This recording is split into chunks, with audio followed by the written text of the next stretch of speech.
बिस्मिल्लाहिर्रहमानिर्रहीम। अस्सलाम वालेकुम नाज़रीन, मैं हूं सईद अनवारुल हसन और आप देख रहे हैं प्रोग्राम 10 तक बराह रास्त पीटीवी न्यूज़ इस्लामाबाद स्टूडियो से। नाज़रीन, विफाक के बाद अब पंजाब की सियासत में भी अरताश पाया जाता है। गैर यकीनी सूरत हाल है।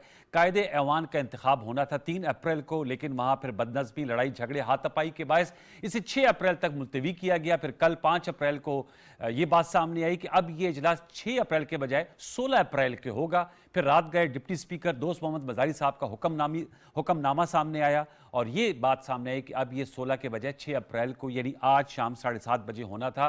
फिर जो टर्न ऑफ इवेंट्स आए वो आपके सामने है। पंजाब असम्बली के डिप्टी स्पीकर के खिलाफ तहरीक अदम एतमाद, जो स्पीकर हैं वो चौधरी परवेज़ इलाही साहब हैं, उन्होंने इख्तियारात वापस ले लिए। डिप्टी स्पीकर साहब से जो पंजाब असम्बली के सेक्रेटरी हैं उनकी जानिब से आया है कि चूँकि ये प्रॉपर बाज़ाब्ता ऐलान नहीं था डिप्टी स्पीकर का, इसलिए इजलास नहीं हो सकता। पंजाब असम्बली को ताला लगा दिया गया, उसके गेट्स सील कर दिए गए। और अब जब हम ये शो बराह रास्त कर रहे हैं तो निजी होटल में जो मुत्तहिदा अपोजिशन है उन्होंने अपना एक इजलास तलब किया और अब ये खबर सामने आ रही थी कि उसमें 199-200 अरकान सूबाई असम्बली ने हमजा शहबाज को वोट दिया। इसकी क्या कानूनी हैसियत है, इस हवाले से भी गुफ्तगू करेंगे। और ये जो टर्न ऑफ इवेंट्स हो रहे हैं, ये क्या माजरा है, ऊंट किस करवट बैठेगा पंजाब की हद तक। और इसकी गूंज आज हमें सुप्रीम कोर्ट में भी सुनाई दी, जहां पर जो डिप्टी स्पीकर कौमी असम्बली है उनकी रूलिंग पर जो असखुद नोटिस की समात है वो चौथे रोज़ भी जारी रही। और चीफ जस्टिस साहब ने हवाले से जवाब देते हुए, बल्कि रिमार्क्स देते हुए कहा कि जो पंजाब असम्बली के मामलात हैं वो हाई कोर्ट वहाँ मौजूद है। साथ में दौरान समात ये भी उनके रिमार्क्स आए कि पंजाब असम्बली का इजलास बाग़ जना में भी किया जा सकता है। तो इस हवाले से भी बात की जाएगी। फिर जो जैसे मैंने कहा खुद नोटिस पे समात है, आज दलाइल दिए गए और पाकिस्तान तहरीक इंसाफ के जो लॉयर हैं डॉक्टर बाबर अहमान साहब, उन्होंने अपने दलाइल दिए। सदर मुमलिकत साहब के जो लॉयर हैं बैरिस्टर अली ज़फ़र साहब, उनके दलाइल जारी थे। अब ये समात कल तक के लिए मुलतवी हो गई है। चीफ जस्टिस जनाब जस्टिस अता बंदयाल साहब के रिमार्क्स आए कि जो डिप्टी स्पीकर की रूलिंग है उसकी कानूनी हैसियत को जांचा और परखा जाएगा।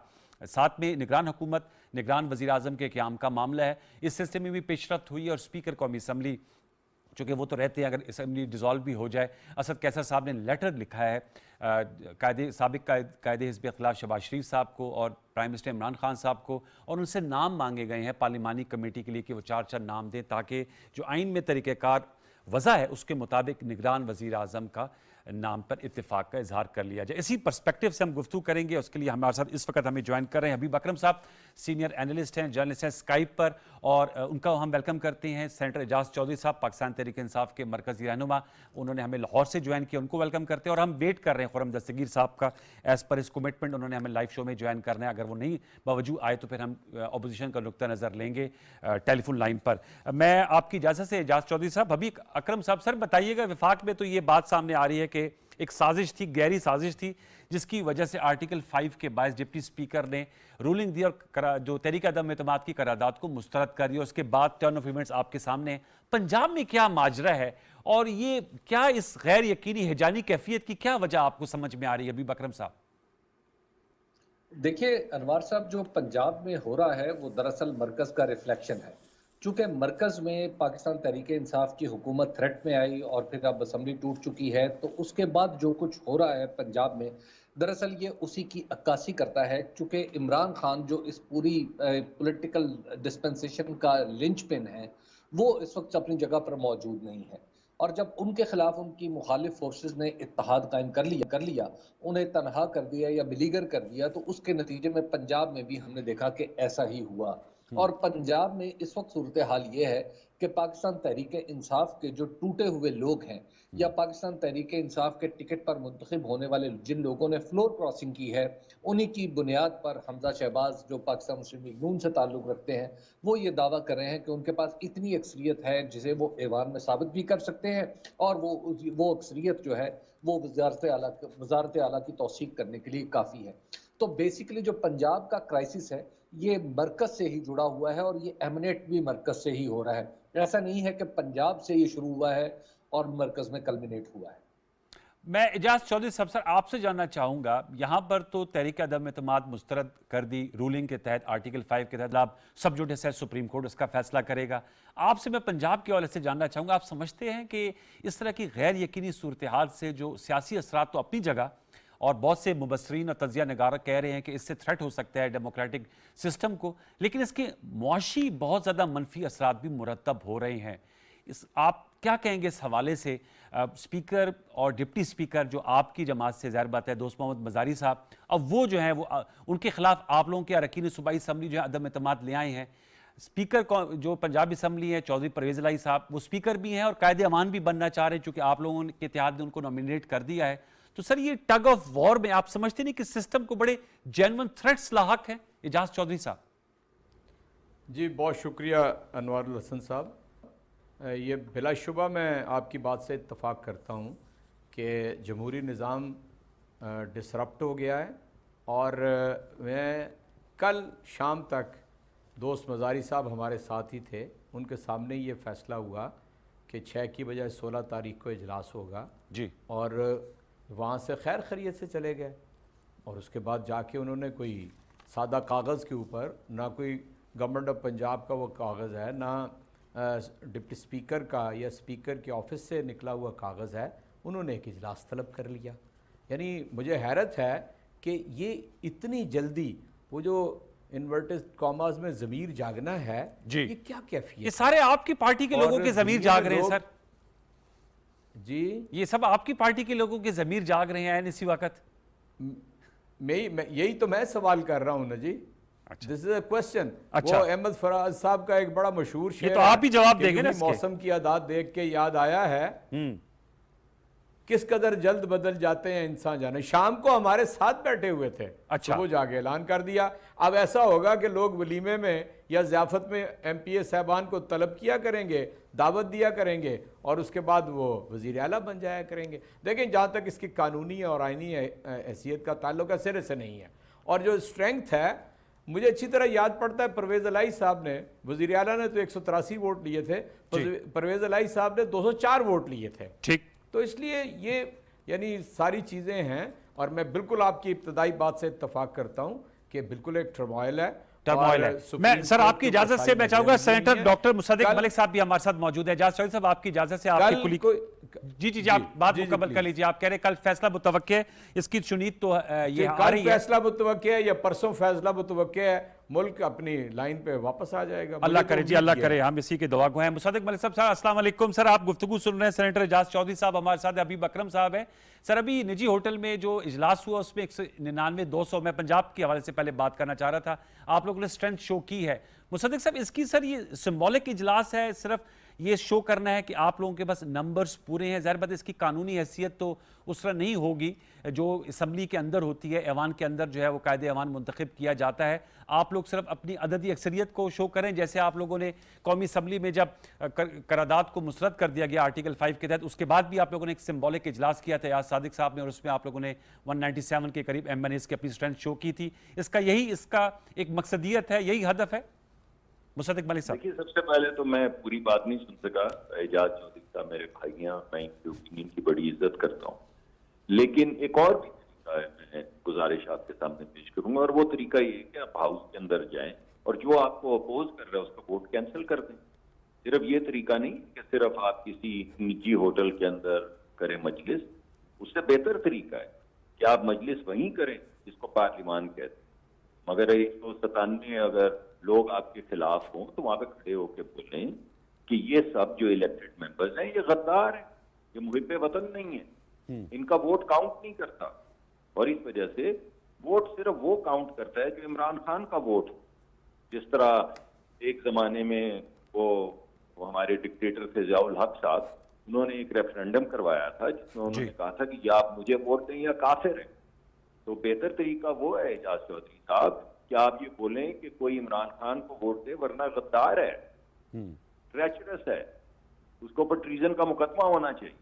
अच्छा, ये तो सर आपने तो ये दोनों तरीके, अब ये नहीं ठहरिए, दोनों तरीके आपके सामने आ गए, एक एजाज चौधरी वाला और एक जो मैंने आपके सामने पेश किया। अब मैं आपके सामने टेक्निकल बात करता हूँ। जी। आपका सवाल टेक्निकल नहीं था, लेकिन मैं टेक्निकल जवाब दे देता हूँ। प्लीज।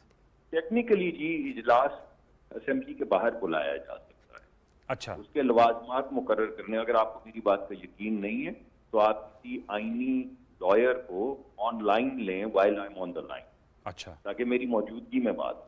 तो कोई भी शख्स जो आईनी माहिर है उसे बुला लें और उससे पूछें कि क्या असेंबली का इजलास, अगर असेंबली के दरवाजे वेल्ड कर दिए जाएं, दरवाजे बंद कर दिए जाएं, सुप्रीम कोर्ट ऑफ पाकिस्तान में आके कमिटमेंट की जाए कि आज इजलास होगा और वोट होगा, और उसके बाद स्पीकर साहब जो हार रहे हैं इलेक्शन, जो खुद कैंडिडेट हैं, वो दरवाजे वेल्ड करवा दें, तो क्या इजलास बाहर बुलाया जा सकता है? आईनी तौर पे, कानूनी तौर पे जवाब है बुलाया जा सकता है। उसके कुछ लवाजमात होते हैं, आपको नोटिस देना पड़ता है तमाम अराकीन को, क्या नोटिस हुआ है, क्या एजेंडा के ऊपर ये आइटम थी। अगर नोटिस हुआ है और एजेंडा पे ये आइटम थी तो लीगली आप ये इजलास असेंबली के बाहर बुला सकते हैं।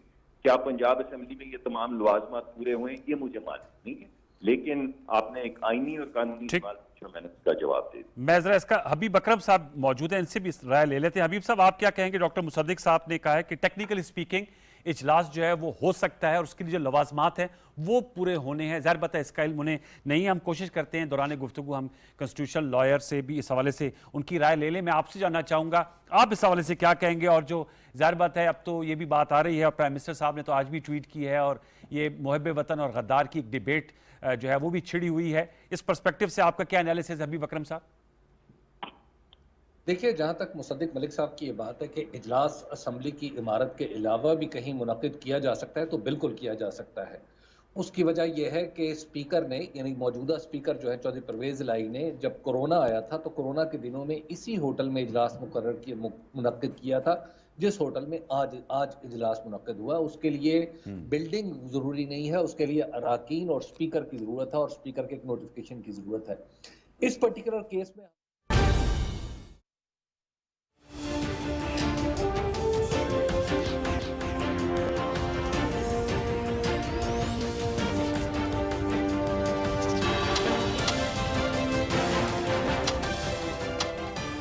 बैक व्यूअर्स, हमें ज्वाइन कर लिया है खुर्रम दस्तगीर खान साहब ने, farmer federal minister, farmer MNA, क्योंकि अब तो असेंबली डिसॉल्व हो गई है। खुर्रम दस्तगीर साहब, आपका बहुत शुक्रिया फॉर ज्वाइनिंग अस। और ब्रेक से कबल हमें ज्वाइन किया हुआ था सेनेटर एजाज चौधरी साहब और हबीब अकरम साहब ने भी। गुफ्तगू हमारी जारी है। मैं खुर्रम साहब आपसे स्टार्ट कर लेते हैं। हबीब साहब, फिर आप जरूर से इसका आप स्टॉक टेकिंग कीजिएगा, क्योंकि आपने गुफ्तगू सुनी, जो बयानिया सामने आ रहा है PTI और PMLN का, उस पर आपके जरूर मैं कमेंट्स लूंगा। लेकिन मैं चाहूँगा खुर्रम साहब, आप आज सुप्रीम कोर्ट में मौजूद थे, पंजाब को तो हम डिस्कस कर रहे हैं सर। अब सुप्रीम कोर्ट में सारा मामला, सारी नजरें वहाँ पर मरकूज हैं। निगरान सेटअप के लिए पार्लिमानी कमेटी के लिए भी खतूत भी लिखे जा चुके हैं। मैं आपसे जानना चाहूँगा, बहुत से माहिरीन और मुबस्सिरीन की राय है कि अब एक तरफ ये मामला भी आगे की तरफ बढ़ रहा है और नाम मांग लिए शहबाज शरीफ साहब से, इमरान खान साहब से कि निगरान वज़ीर आज़म के लिए। दूसरी तरफ मामला कोर्ट में भी है, आर्टिकल 5 के तहत जो रूलिंग दी गई, तो सुप्रीम कोर्ट का फैसला जो आएगा उसकी कबूलियत तो तमाम फरीकैन के पास है। अभी हबीब अकरम साहब, आपके आने से कबल कह रहे थे कि क्या बेहतर नहीं कि इलेक्टोरेट की तरफ रुजू किया जाए, ताकि ये जो पंजाब की एक जानी सूरत हाल और विफाक में जो स्टेलमेट बना हुआ है, इससे छुटकारा हासिल हो? जी, बड़ी अच्छी बात है। आवाम के पास जाना हमेशा एक बेहतर कदम है, उनसे रुजू करना बेहतर कदम है। लेकिन इन हालात में जब इमरान खान ने और डिप्टी स्पीकर ने आईने पाकिस्तान को उठाकर रद्दी की टोकरी में फेंक दिया है, तो जब तक उस आइन को रद्दी की टोकरी से निकाल कर उसकी तौकीर बहाल नहीं की जाती, तब तक ये जो इंतखाबात जिसकी कोशिश की जा रही है, वो इंतखाबात सिर्फ इस आइन शिकनी को दवाम देंगे। देखिए, वो इंतखाबात किसके तहत होने? आइन के तहत होने। जी। तो जब इतनी बड़ी आइन शिकनी के ज़रिए, और मैं बड़ी सादा सी आपको बयान कर दूं कि कहाँ आइन शिकनी हुई है। एक तो डिप्टी स्पीकर को किसी भी तरह यह हक हासिल नहीं है कि वो सिर्फ एक करारदाद की बुनियाद पर एक आईनी अमल जो आर्टिकल 95 के तहत हो रहा है उसको कालअदम करार देकर असेंबली को प्रोरोग कर दें। नंबर 1, आइन से बगावत हुई है। जो लफ्ज़ है आइन के आर्टिकल 6 में दर्ज है, सबवर्जन ऑफ द कॉन्स्टिट्यूशन। एबेंस होता है, एब्रोगेशन होता है, सबवर्जन। ठीक है जी, नंबर 1। दूसरा ये है कि देखिए, वज़ीर आज़म को जो असेंबली की तहलील का हक है वो इस बुनियाद पर है कि उनके पास असेंबली की अक्सरियत मौजूद है। जब एक ऐसा वज़ीर आज़म जिसके पास वाज़े तौर पर अक्सरियत मौजूद नहीं है, वो ये फैसला लेने का मजाज नहीं है कि असेंबली तहलील हो।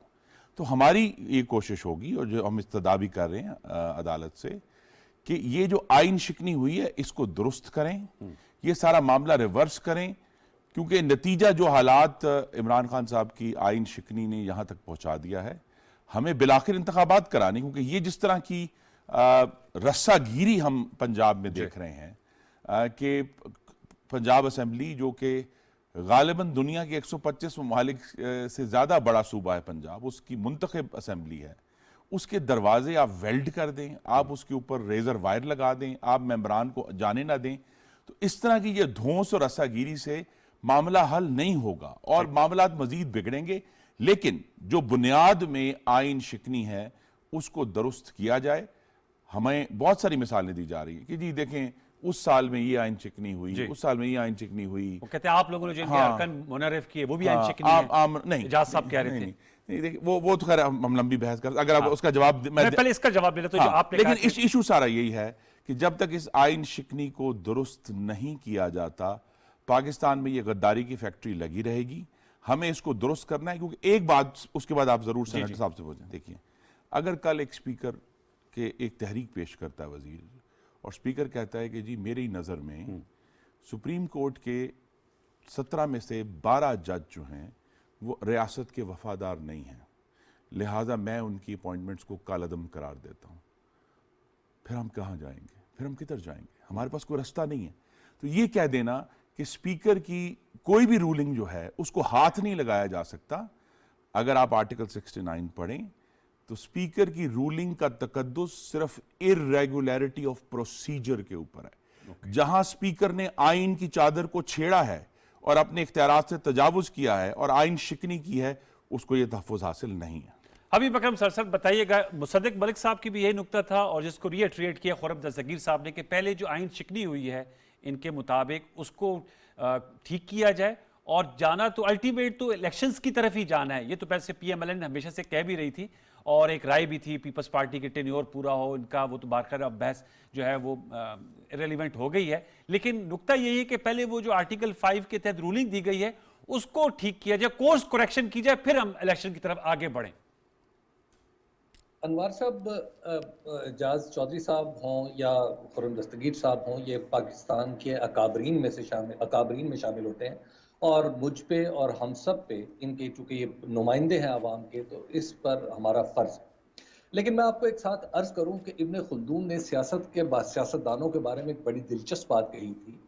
उसने कहा था सियासतदान खा गलत हों या सही, वो एक्चुअली अपना एक मौक़िफ़ इख्तियार करते हैं और फिर उसके खिलाफ किसी भी किस्म की दलील को कबूल करने के लिए तैयार नहीं होते। यही किसी भी सियासी तहरीक का आप नैरेटिव कहलाता है। इसी को आप बयानिया कह लें या इसको आप उसका नारा कह लें, आप उसको कुछ भी कह लें। अब जरा अभी इन दोनों हजरात की अकाबरीन की बातें सुन के मैं यही सोच रहा था कि कितना डायमेट्रिकल अपोजिट है जी। मिसाल के तौर पे एक चीज को आइन शिकनी जैसा सख्त लफ्ज इस्तेमाल किया जा रहा है और दूसरी पार्टी उसको कह रही है ये गद्दारी, यानी गद्दारी जैसा सख्त लफ्ज इस्तेमाल किया जा रहा है। यानी ये क्या आइन शिकनी, गद्दारी, हुब्बुल वतनी, जब आप इस तरह के अल्फाज इस्तेमाल करेंगे जो सब्जेक्टिव हैं जिनके मानी, तो आप इसका मतलब यह है कि आपके दरमियान किसी भी सुलह सफाई का रास्ता बंद हो चुका हुआ है। ये जो पार्टियां हैं ये इकट्ठी नहीं बैठ सकती। ये सूरत हाल किसी भी मुल्क के लिए, हत्ता कि किसी घर के लिए भी खतरनाक होती है, बल्कि टूटने का दिमाचा होती है। और इस वक्त हम अपनी आंखों से देख रहे हैं कि हमारे अकाबरीन ने इसी तरह की पोजीशंस ले रखी हैं जो दोनों पोजीशंस किसी भी सूरत रिकंसाइल नहीं हो सकती। तो अब ऐसी सूरत ज्यादा तकाजा करती है इस बात का कि हम इलेक्शन की तरफ जाएं। दूसरी बात यह है कि जो ये डायमेट्रिकली अपोजिट पोजीशंस हैं, आप इनमें देख लीजिए कि उनकी माफ कीजिएगा कि अखलाकी पोजीशन क्या है। मिसाल के तौर पर जिस पोजीशन पर हमारी अपोजिशन को इसरार है वो ये है कि पंजाब में हमारे जितने भी, हम चूंकि इलेक्शन हमारे पास 200 लोग हैं जी, हमारा वज़ीर आला कबूल कर लिया जाए, बिल्कुल ठीक है। लेकिन ये 200 लोग कैसे हैं? इनकी तादाद तो 165 है। 40 लोग वो हैं, 35 या 40 लोग वो हैं जो बेसिकली एक पार्टी से फ्लोर क्रॉस करके दूसरी पार्टी पे आए हैं। और ये फ्लोर क्रॉसिंग का कानून किसने बनाया था? ये जनाब नवाज शरीफ साहब ने अपनी वजारत उज़्मा के दूसरे दौर में बनाया था और दस्तूर के में आर्टिकल 63A का इजाफा करते हुए उसका उन्वान दिया था disqualification on the basis of defection, यानी इनहराफ की बुनियाद पर नाअहली, ये उसका उन्वान है। आज भी आप दस्तूर अगर आपके पास पड़ा है, आप खोल के पढ़ लें। चलिए इसके मानी आप यूं मरोड़ लें, वो मरोड़ लें, कानून के बारे में बाज़ लोग कहते हैं ये मोम की नाक होता है, इसको जिस तरफ भी मोड़ लें। आप जरा वो पढ़ के देखें तो आपको, आप उसकी प्लेन रीडिंग कर लें तो वो आपको कुछ और मानी बता रही है, और जो अपोजिशन को ज्यादा पसंद है। तो फिर आज वही प्लेन रीडिंग हम 69 की कर लें तो वो मानी बता रही है जो इस वक्त पीटीआई को ज्यादा पसंद है। इसी तरह पीटीआई ने, आप देखिए कि पीटीआई एक, नो डाउट एक खत मौजूद है, एक मरासला मौजूद है, नो डाउट पाकिस्तान के अंदर रिजीम चेंज की बात की गई है, लेकिन इससे कैसा ताल्लुक जोड़ा जा रहा है? क्या मैं तो ये मानने के लिए तैयार नहीं हूं कि अपोजिशन में कोई शख्स गद्दार है। ये हो सकता है कि वाकयात का कन्वर्जेंस हो चुका हो, किसी वजह से वाकयात इकट्ठे हो, रूनुमा हो रहे हो, लेकिन मैं खुर्रम दस्तगीर के बारे में या इवन अपने एजाज चौधरी साहब के बारे में मैं ये तसव्वुर नहीं कर सकता कि इनमें से कोई शख्स मुल्क के मफाद के खिलाफ इतना ब्लैटेंट कदम उठा सकता है कि किसी के कहने पे वो अपनी हुकूमत गिरा दे। ये पॉलिटिकल कन्वर्जेंस जरूर हो सकती है, लेकिन गद्दारी एक बिल्कुल अलग चीज। और मैं तो उन लोगों में से हूं जो गद्दारी के लफ्ज के इस्तेमाल के भी कायल नहीं है, क्योंकि गद्दारी बिजात खुद एक सब्जेक्टिव लफ्ज है। ठीक है, मैं हबीब साहब दोबारा आपको लौट के आऊंगा। मैं एजाज साहब आपसे ही सवाल करूंगा, नुक्ता नजर बहुत अच्छी फेयरली पुट अप बाय हबीब अकरम साहब। सर मैं आपसे जानना चाहूंगा, ये जो खुर्रम साहब बात करें, मैं और भी गुफ्तगू सुन रहा था, आप खुद भी माशाल्लाह एक सीजन पॉलिटिशियन है, पार्लियामेंटेरियन है। जाहिर बात है पार्लियामेंट की कार्रवाई को आज अली जफर साहब कह रहे थे कि वो एक फायर वॉल है और उस पर कोई भी इंटरवीन नहीं कर सकता। और ये जाहिर बात है जो हमारे आइन के फ्रेमर्स थे उन्होंने कुछ सोच के ये चीज़ें रखी होंगी, हदूद को यूद। लेकिन ये बात जो खुर्रम साहब कह रहे हैं कि फिर अगर इस रूलिंग को मान लिया जाए तो फिर तो स्पीकर ऑफिस जो है वो तो बहुत ज़्यादा उनके पास इख्तियारात नहीं आ जाएंगे। और ये जो एक जमहूरी तरीका, यानी तरीका है तहरीक अदम एतमाद का, इसका दरवाज़ा तो हमेशा के लिए बंद हो जाएगा। एजाज चौधरी साहब, फिर तो कोई भी स्पीकर जो उस वक्त मौजूद होगा वो कहेंगे ये इस प्रीटेक्स्ट पे इस रूलिंग को मैं मुस्तरद करता हूँ। देखिए, एक तो ये है कि मेरी लाइन डिस्कनेक्ट हो गई थी, मैं खुर्रम साहब की बात पूरी नहीं सुन सका, लेकिन ये बिल्कुल फैक्ट है। आप 2/3 अक्सरियत से आइन में तरमीम तो कर सकते हैं, लेकिन ये आइन के हिस्सा हैं। जिस तरह हबीब अकरम साहब फरमा रहे थे ना, 63A भी आइन का हिस्सा है, 69 भी आइन का हिस्सा है। उसकी इंटरप्रटेशन सुप्रीम कोर्ट करती है, अदालतें करती हैं, और सुप्रीम कोर्ट इंटरप्रटेशन कर चुकी है मुतअद्दिद मुकदमात के अंदर कि जो पार्लियामान के अंदर जो भी कार्रवाई होती है उसे तहफ़्फ़ुज़ हासिल है। इस्लामाबाद हाई कोर्ट भी ऐसे फैसले कर चुकी है। चुनाचे मैं ये समझता हूँ कि तहरीक इंसाफ का मौक़िफ़ जो है वो किसी हरदर्मी या किसी सख्ती की बुनियाद पर नहीं है, आइन और अदालत की इंटरप्रटेशन की बुनियाद के ऊपर है। एक बात तो आप अब ज़हन में ये रखें। उसके बाद ये कभी किसी ने नहीं कहा कि 100% लोग गद्दार हैं, अनजाने में हैं। मैं समझता हूँ वास्ट मेजॉरिटी अनजाने में है। मैं इस हकीकत को हबीब अकरम साहब की खिदमत में अर्ज़ करना चाहता हूँ कि क्या आप बड़े मंझे हुए जर्नलिस्ट हैं, मुझे भी सियासत में कुछ 2-4 दिहाइयाँ गुजर गई हैं। क्या अमेरिका रिजीम शिफ्ट नहीं करता? क्या अमेरिका की जो क्लासिफाइड हो गई हैं उसमें मुल्कों के नाम नहीं हैं? क्या अमेरिका ने यानी साउथ अमेरिका में, नॉर्थ अमेरिका में, खलीज के अंदर हुकूमतों को तौबाला नहीं किया है? मैं नहीं समझता कि हम बिल्कुल यानी शाइस्तगी बताने के लिए उसका हकीकी जो रोल है वो ना बताएं, उसके उस भयानक चेहरे से नकाब ना उठाएं। हम तो सर रिजीम चेंज की बात की थी तो एक नुकता ये भी सामने आया था, एजाज साहब कतरा कलामी के लिए मेरी बात मुकम्मल हो जाए, मेरी बात मुकम्मल हो जाए प्लीज प्लीज प्लीज। आज अगर चाइना, आज अगर रूस, उज़्बेकिस्तान, ईरान और तुर्की पाकिस्तान के मौक़िफ़ की इसकी हमायत कर रहे हैं, खुल्लम खुल्ला बता रहे हैं कि अमेरिका इस तरह के इक़दाम करता है, ठीक, वो अल्फाज के अंदर छुपा के एक मुल्क कहते रहे, मुझे तो कोई परेशानी नहीं है वाज़े तौर पे ये बात कहने की। इसलिए मैं समझता हूँ कि पाकिस्तान 75 बरस का एक बिल्कुल आज़ाद 22-23 करोड़ का मुल्क है, उसको कोई ये कह दे, देखें बिल्कुल वाज़े है, इस बात पे किसी को पाकिस्तान के अंदर इख्तलाफ नहीं है कि रिजीम शिफ्ट की बात वो कम्युनिकेट कर रहा है। उसको नेशनल सिक्योरिटी काउंसिल ने क्लियर वर्ड्स के अंदर अपने एलामिये के अंदर लिखा है। अब आप मुझे बताएं, इसके बाद तो कमीशन बनेगा ना, वो तहकीकात करेगा और उन किरदारों को बेनकाब करेगा कि जो इसका हिस्सा बने। मैं समझता हूं अभी बिल्कुल इब्तदाई बातचीत है। ठीक है। मुसद्दिक भाई जाते हुए जो बात कह गए उसका भी मैं एक जवाब दे दूं। देखें, ये हमने जब ये 7 तारीख को मौसूल हुआ तो ये सर्विसेज चीफ से इसको शेयर कर दिया गया था। हम समझते थे कि इसकी बुनियाद पे आगे क्या बात होगी। पाकिस्तान के अंदर OIC की कॉन्फ्रेंस एक बहुत बड़ा वाकया है। इस चीज़ को छेड़ लेते तो हम उसको सबुटाज करते। उसके बाद इसके सामने आ गई, हमने अपोजिशन को दावत दी, हमने कहा कि सलामती कमेटी के अंदर आए, नेशनल सिक्योरिटी कमेटी का आए, वो बात आ गई है, फाइंडिंग्स है वो भी सामने जी आ सर, गई। ये बात तो हुई भी है। इस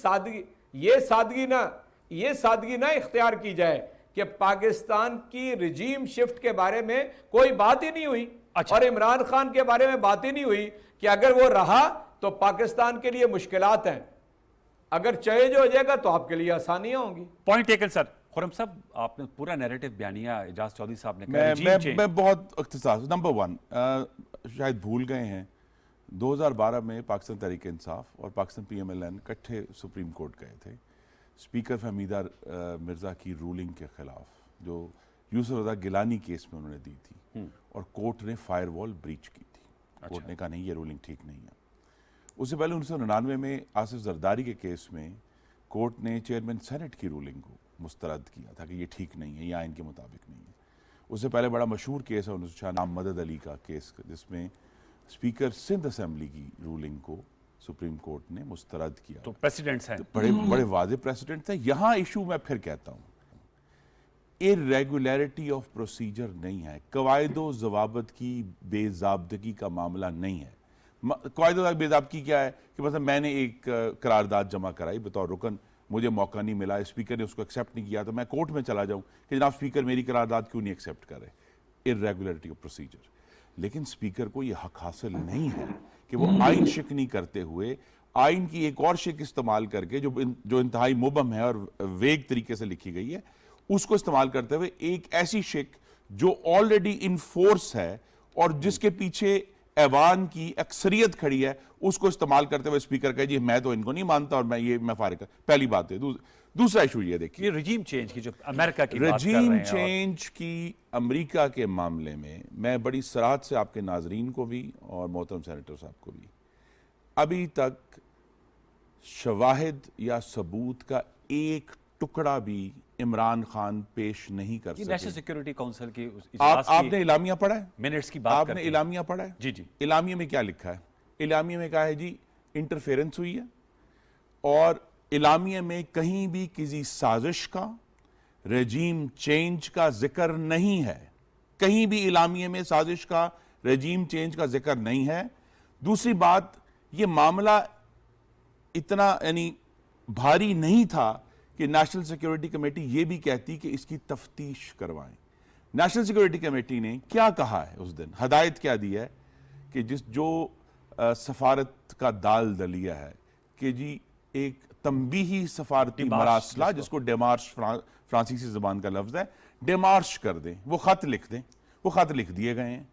लेकिन दूसरी बात यह है कि हमारे पास जो दूसरी इमरान खान साहब की और उनकी पार्टी की टेस्टमनी अपनी जगह पर, लेकिन पाकिस्तान के सिक्योरिटी इदारों की तरफ से एक टेस्टमनी उठ रही है।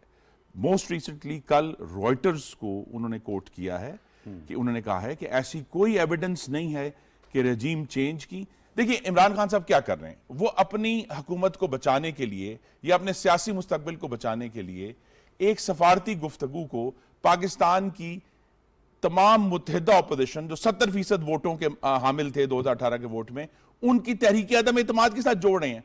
और ये सेनेटर साहब की बहुत मेहरबानी है, इनकी वजहदारी है कि उन्होंने कहा है कि जनाब हमने तो सबको नहीं कहा कि ये गद्दार हैं, लेकिन स्पीकर की रूलिंग का लुब्बे लबाब यही है कि ये जो तहरीक आई थी, जिसपे तहरीक के ऊपर 146 अरकान के दस्तखत हैं बशमूल मेरे, ये तहरीक जो है ये मुल्क दुश्मन थी, ये रजीम चेंज की तहरीक थी, लिहाजा मैं इसे मुस्तरद करता हूं।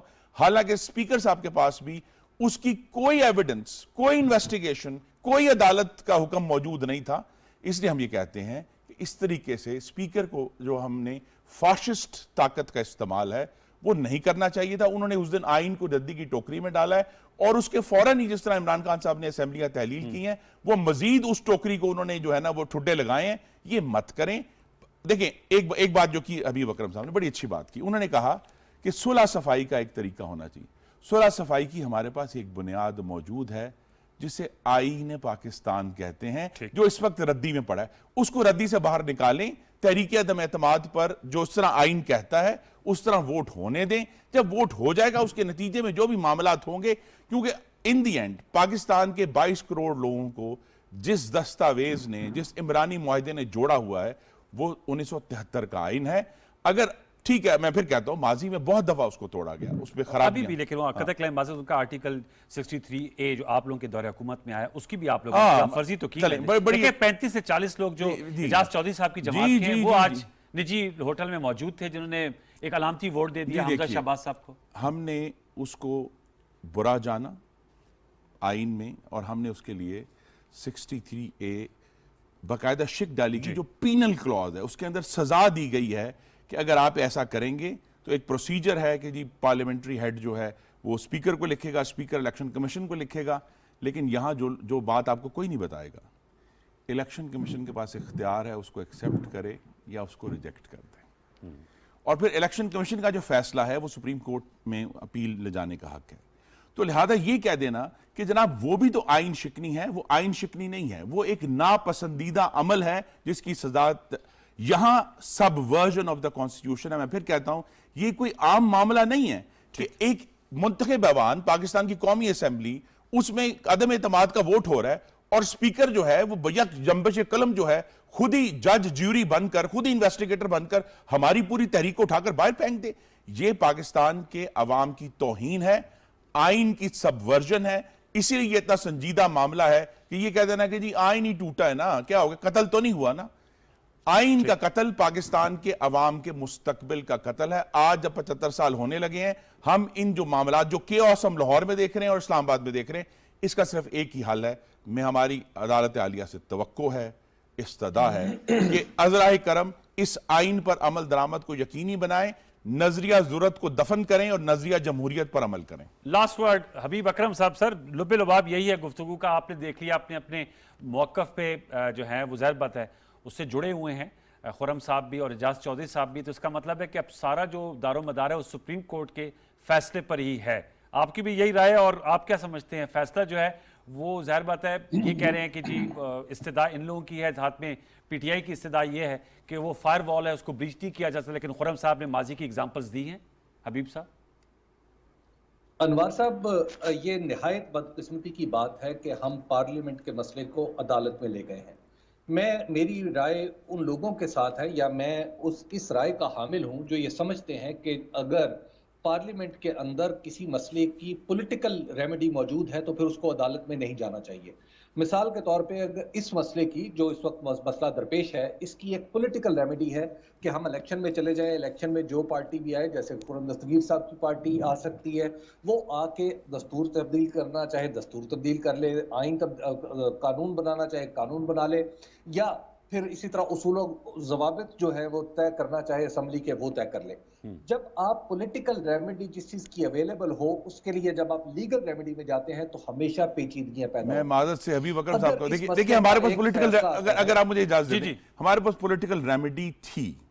अगर इमरान खान उस वक्त असेंबली तहलील ना करते, असेंबली के कायदे इजाजत देते हैं कि मेंबरान असेंबली अगर मेजॉरिटी में मौजूद हो तो वो स्पीकर की रूलिंग को रिसिंड कर सकते हैं, उसको खत्म कर सकते हैं। लेकिन ये मौका हमें नहीं दिया गया, मौका नहीं मिला, तभी तो हम अदालत के, बल्कि हम भी नहीं कहे, अदालत ने तभी ये मामला अदालत तक पहुंचा ही तब है जब हमारे पॉलिटिकल सोल्यूशन का रास्ता इमरान खान ने अपनी ताकत के गैर आईनी इस्तेमाल से रोक दिया। बिल्कुल 30 सेकंड है हबीब साहब। एक आध फिक्रा मैं कह रहा हूं। चलिए एजाज चौधरी साहब का भी फिक्र सुन ले सर, एजाज चौधरी साहब का भी फिक्र। देखिए मैंने बड़ी ध्यान से खुर्रम दस्तगीर साहब से गुफ्तगू सुनी है और मुझे बड़ी यानी कदरे हैरत है कि ये जो डिफेक्शन क्लॉज है इस कदर नरम उन्होंने कर दी है कि उसमें से जान ही निकाल ली है।